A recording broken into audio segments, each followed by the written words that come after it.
The third section in chapter 2 deals with quadrilaterals. So real quick, a quadrilateral is a closed plane figure with 4 sides. Now a diagonal of a polygon is a straight line segment joining any 2 non-adjacent sides. So for example,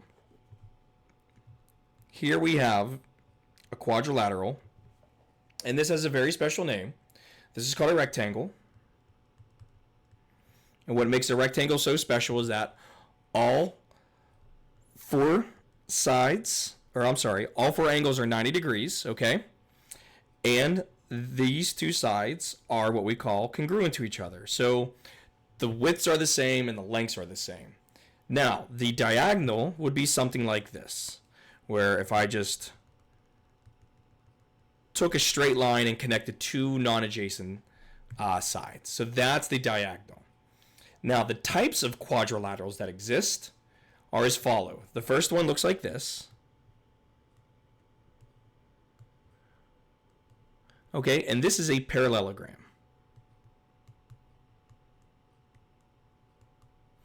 All right, so with parallelograms, the opposite sides are equal to each other. And that's it. A rhombus is like a square, but pushed over sort of on its side. So you will notice that the rhombus and the parallelogram are like really closely related to each other. All right. It's just,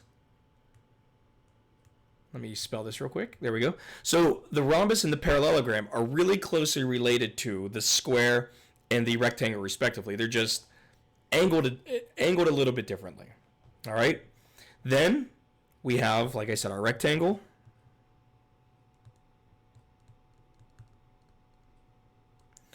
And our square.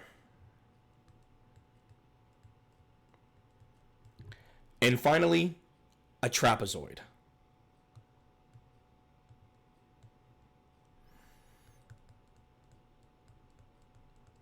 Now, what makes a trapezoid so special is that it has bases B1 and B2 respectively. B1 is usually the top, B2 is the bottom. All right. Perimeter, once again, regardless of the quadrilateral you have, is just to add up the sides. All right. I know there are formulas out there, like for example, some of you may be sitting there saying, well, the perimeter of a rectangle is 2L plus 2W, and I would agree with you. But you want a more intuitive approach to this, because this doesn't apply to a trapezoid. However, if you think of perimeter just adding up the distance of all the sides, we don't care what the sides look like, as long as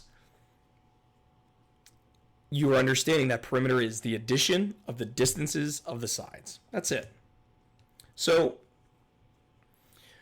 this section is going to be really easy for us. We have just a bunch of formulas that we're going to be going over.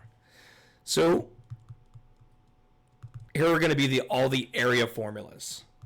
So the area, I might as well just write it like this. The area for a square is s to the second power, because a square has all the same sides. For a rectangle, area is going to be length times width. For a parallelogram,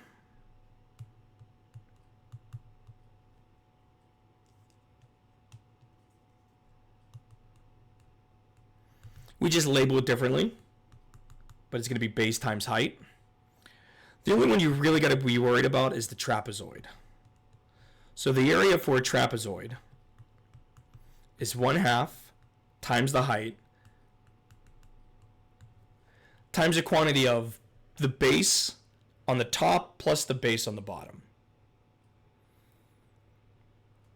And honestly, that's going to be it for this video. It's a very short one. So I'll see you in the next one.